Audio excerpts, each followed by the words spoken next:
2월 5일 말씀 묵상하겠습니다. 함께 기도하겠습니다. 주님, 우리를 사랑해 주셔서 감사합니다.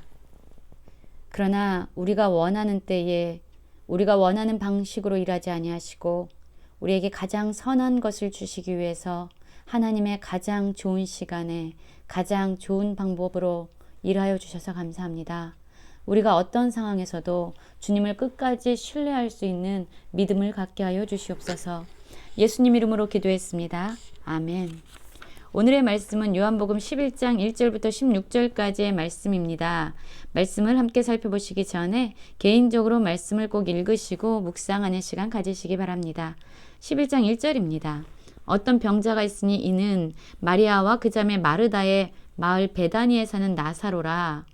이 마리아는 향유를 주께 붓고 머리털로 주의 발을 닦던 자요. 병든 나사로는 그의 오라버니더라. 라는 말씀으로 시작하고 있습니다. 나사로를 오라버니로 가지고 있는 마리아와 마르다가 있었습니다. 우리는 이 두 여인을 잘 알고 있죠. 이들은 누구보다 주님을 사랑했습니다. 그리고 주님 역시 이들을 사랑하셨습니다. 특히 마리아는 향유를 주께 붓고 머리털로 주의 발을 닦았던 그러한 여인이었고, 지금 오빠인 나사로는 병들어 있었습니다. 그러나 이 병이 금방 나을 병은 아니었던 것 같아요. 아주 심각하고 힘든 병 중에 지금 나사로가 있습니다. 그랬기 때문에 이 자매들은요, 그 누이들은 예수님께 사람을 보냅니다.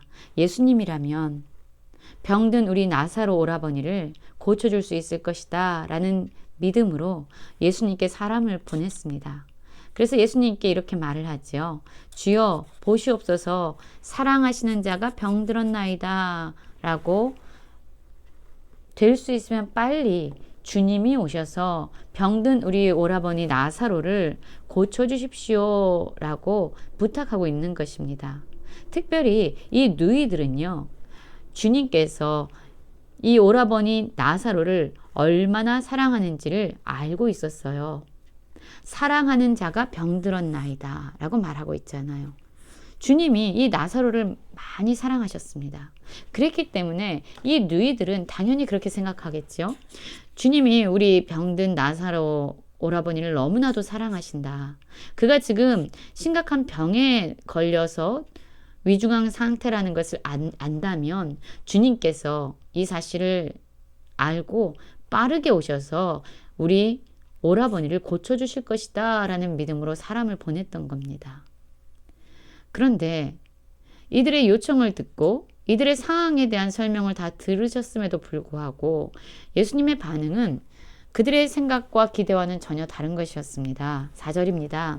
예수께서 들으시고 이르시되 이 병은 죽을 병이 아니라 하나님의 영광을 위함이요 하나님의 아들이 이로 말미암아 영광을 받게 하려 함이라 하시더라 라고 말씀하고 있습니다. 주님은 이 병이 죽을 병이 아니라라고 지금 선포하고 있습니다. 그러나 우리는 그 이후의 스토리를 다 알고 있지요. 나사로는 죽습니다. 병에 걸려서 정말로 생명이 끊어집니다. 그런데 지금 예수님은 이 병은 죽을 병이 아니라고 말씀하고 계세요. 나사로가 병든 것은 어떠한 그의 죄 때문도, 또한 그가 죽기 위해서 그에게 주어진 병도 아니라고 지금 말씀하고 있는 거예요. 그의 병은 하나님의 영광을 위함이고 하나님의 아들이 영광을 받게 하기 위함이다 라고, 나사로가 지금 병들어 있는 그 병의 목적, 이유가 바로 하나님에 대한 영광이고 그분의 아들 예수 그리스도가 영광을 받으시게 하려는 그런 통로로 주어진 것이다 라고 말씀하고 있는 거예요. 5절에서도 보면은요, 예수께서 본래 마르다와 그 동생 나사로를 사랑하시더니 라고 말씀하고 있죠. 그렇습니다. 이 마리아와 마르다와 나사로, 이 남매들을 예수님은 많이 사랑하셨습니다. 그건 그들도 알았고요. 모든 사람들이 다 알고 있었던 것 같아요. 예수님께서는 그렇게 사랑하는 나사로가 병들었다라는 것을 들으셨어요. 그런데 바로 그 병든 나사로를, 사랑하는 나사로를 고쳐주기 위해서 그곳에 달려가신 것이 아니라 오히려 그 이야기를 들었음에도 불구하고 그 계시던 곳에서 이틀을 더 머물러 계십니다.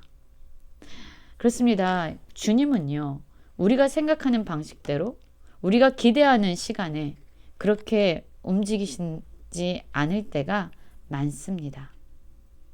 우리가 생각하지 못한 시간에, 우리가 다 끝났다라고 생각할 그때에, 그리고 우리가 생각하는 방식이 아니라 우리의 생각을 초월하는 방식으로 주님께서는 일하십니다. 즉각적으로 그 사랑하는 자를 고쳐주기 위해서 오실 줄 알았는데 주님은 오시지 않고 이틀을 그 계시던 곳에 더 머물렀고요. 이제 제자들에게는 오히려 유대로 다시 가자라고 말씀하시는 거예요. 베다니로 가셔야 될 주님이 오히려 그곳에 계시던 곳에 머물렀을 뿐만 아니라 이제 유대로 내려가자라고 말씀하시는 겁니다. 그러자 제자들이 이렇게 말씀을 전하고 있죠.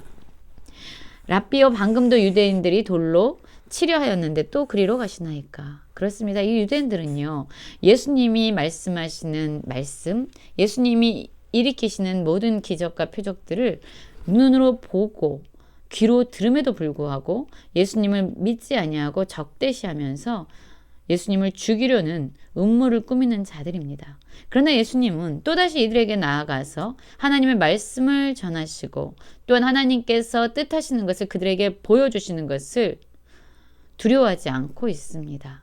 왜냐하면 이들은요, 사람이 보지 않는 곳에서 그들의 죄가 은밀하게 진행된다는 것을 예수님은 알고 계셨고요.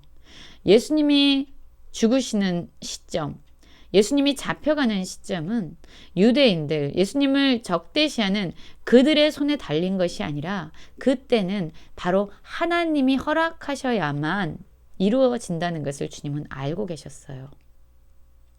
그리고 예수님은 그들에 의해서 어쩔 수 없이 잡혀가셔서 십자가를 지시는 것이 아니라 그 십자가의 길은 철저하게 예수님께서 스스로 선택하신 사랑의 길, 구원의 길이었다는 것을 주님은 알고 계셨죠. 그리고 나서 이제 예수님이 무언가를 알게 되시는데요. 바로 병들었던 그 나사로가 이젠 죽었다는 것을 알게 됩니다. 11절에 이렇게 말씀하시죠. 이 말씀을 하시니 또 이르시되 우리 친구 나사로가 잠들었도다. 그러나 내가 깨우러 가노라 라고 말씀합니다. 여기서 잠들었다라고 표현하지만 나사로가 육신의 생명이 끊어졌다라는 것을 주님은 알고 계셨어요. 그래서 이제 내가 깨우러 가야겠다. 다시 살리러 가야겠다. 다시 그에게 생명을 주기 위해서 가야겠다라고 말씀하는 거예요. 그러자 제자들은 이렇게 말합니다. 주여, 잠들었으면 낫겠나이다 라고 말합니다. 주님, 나사로가 그렇게 편하게 잠들었다면 그는 금방 회복되겠네요 라는 말이에요. 제자들은 예수님이 잠들었다라는 말을 그가 죽었다라는 의미로 이해하지 않았고 잠들었다라는 육신의 그런 잠으로 해석을 했던 거죠. 13절에 그렇게 나오죠. 예수는 그의 죽음을 가리켜 말씀하신 것이나 그들은 잠들어 쉬는 것을 가리켜 말씀하신 줄 생각하니라 라고 말씀하고 있습니다. 근데 예수님께서 이제 14절입니다. 이에 예수께서 밝히 이르시되 나사로가 죽었느니라 라고 말하는 거예요. 모든 사람이 다 끝났다라고 생각하는 시점이죠. 여러분, 죽는다면 사람들에게는 더 이상 걸 수 있는 소망이 없습니다. 사람에게는 죽음이 끝이에요. 그런데 이 죽음조차 주님의 손에 있다면 그 죽음은 끝이 아닙니다. 주님이 끝났다라고 말씀하시기 전까지 끝이 아니라는 거예요. 주님이 사랑하는 나사로가 죽었지만 주님께서는 그를 살리실 수 있는 그러한 능력이 있다는 것을 지금 말씀해주고 있는 것입니다. 그래서 그냥 그가 육신의 생명이 붙어 있을 때, 병들었을 때 고친 것이 아니라 그가 완전히 모든 사람들이 이제는 다 끝났다라고 생각하면서 모든 소망을 다 내려놓은 그때에 이제 더 이상 인간적인 방법으로 어떤 수단이나 어떠한 방법으로도 가능성이 없다, 불가능하다라는 것을 딱 선언했을 때에 주님은 이제 그곳으로 가시는 거예요. 그러면서 이렇게 말씀하시죠. 너희를 위하여 기뻐하노니 이는 너희로 믿게 하려 함이라. 그러나 그에게로 가자 하시니 뭘 믿게 하겠다는 거예요. 죽은 자를 살리실 수 있는 그 능력이 예수 그리스도에게 있다는 것을 이제 나사로를 다시 살게 하심으로 말미암아 그것을 보는 자들이 믿음을 갖도록 하는 그러한 일로 이 일을 사용하시겠다라는 거예요. 그래서 4절에서 예수님이 이 나사로가 걸린 병은 죽을 병이 아니라 하나님의 영광을 위함이고 하나님의 아들로 말미암아 영광을 받게 하려 함이라라고 선언하신 것입니다. 죽었지만 그는 다시 살아서 예수님이 그를 다시 살림으로 말미암아 하나님이 영화롭게 되고 예수님이 하나님이 보내신 그리스도로 또한 영광을 받으시게 될 것이다 라고 말씀하고 있습니다. 여러분, 우리에게 고난이 있고 어려움이 있을 때가 많습니다. 몸에 질병이 있고요. 우리가 해결할 수 없는, 우리가 무력하다라고 정말 느낄 수밖에 없는 그런 절망의 순간이 우리들에게도 있어요. 그러나 여러분, 우리들에게는 끝이라고 여겨지는 그러한 문제와 그러한 고난과 어려움도 그것이 주님의 손에 올려질 때에 그것은 더 이상 끝이 아닙니다. 주님이 끝이라고 말씀하실 때까지 끝이 아닙니다. 우리가 생각한 때나 우리가 생각하는 방식으로 주님께서는 일하시지 않고 반응하시지 않을 수도 있습니다. 그러나 우리가 가진 모든 연약함을 통해서 주님은 하나님께 영광을 올려드릴 수 있고 또한 우리의 모든 상황을 통해서 예수님은 영광을 받으실 수 있습니다. 그래서 우린 전적으로 주님을 신뢰해야 합니다.